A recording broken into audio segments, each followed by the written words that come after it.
Hello, my name is Kirti Das from the Urban Nexus Lab at Princeton University. This Zoom is titled Creating Multi-Objective Urban Agriculture Policies. First, we will go over the topic and structure of this Zoom.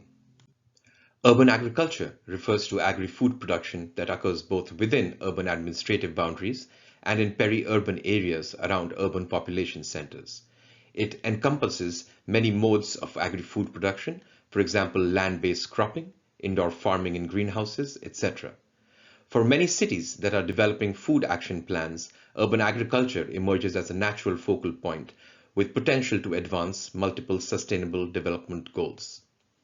This Zoom will highlight key features of urban agriculture, including its typologies, and discuss trade-offs and co-benefits using examples from across the globe.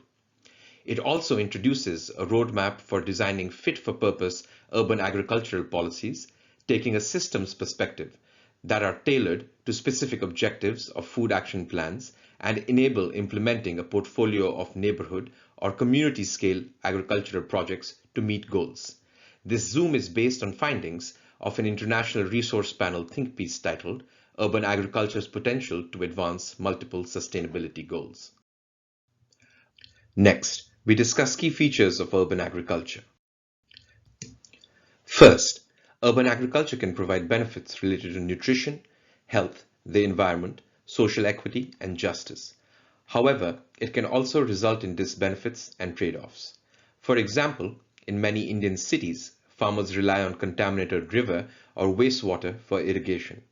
While such agriculture provides livelihood and nutrition to farmers, it also introduces health risks due to E. coli, Ascaris, and hookworm contamination. Similarly, studies in the United States point to health risks due to food contamination through soil, urban waste, heavy metals, polluted water, and the use of brownfield sites.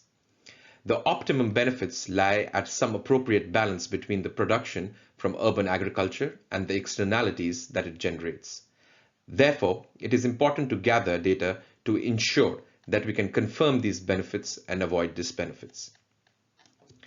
Second, taking a regional systems perspective can maximize the beneficial impacts of urban food action plans by leveraging urban-rural teleconnections to yield significant capacity for economic development, promoting regional self-reliance and resilience in food provisioning, reducing loss of agricultural land due to urban sprawl, and maximizing resource circularity. Third, here, with our focus on the neighborhood scale, we want to highlight three different types of urban agriculture with examples from across the globe. It is important to note that these diverse types are suited to different business models and to differing purposes and goals. Next, we will discuss different typologies of urban agriculture. The first type is household agriculture. We highlight a case study from Pittsburgh, United States, where the Homegrown program installed 300 raised bed backyard vegetable gardens in low-income neighborhoods with mentoring and support for gardening and cooking. Follow-up surveys found that participants reported improved dietary diversity and access to fresh produce, better health, greater physical activity, and financial savings. The program is an example of both improving nutrition and promoting equity. The second type is at a slightly larger scale, that is, agriculture at community or allotment gardens. An example is the Carioca Community Garden Program in Rio de Janeiro, Brazil, which includes 49 community gardens at schools and in vulnerable neighborhoods. The gardens employ around 180 people and supply about 80 tons of fresh vegetables annually, with half of the production donated to food insecure populations. While the produce and the employment generated is just a fraction of what is needed in a large city like Rio de Janeiro, it highlights the role community gardens can play in contributing to the food needs of a community, particularly for the food insecure populations. The third type is indoor agriculture that can either be low-tech or high-tech. For example, AeroFarms, an indoor high-tech vertical farm in Newark, United States, grows more than 900 tons of profitable niche products like herbs and microgreens a year. While profitable, such operations do not provide substantial nutritional benefits for the larger population at present, as they are limited to products such as leafy vegetables and cannot cater to complete human dietary needs. Lastly, we will elaborate on designing a roadmap for urban agriculture policy. We propose a sequence of 3 steps to guide urban agriculture policy making, taking a systems approach. The first step is to delineate the policy purpose of urban food action plans, recognizing trade-offs or co-benefits across goals of nutritional security, social equity, environment, economy, and community well-being.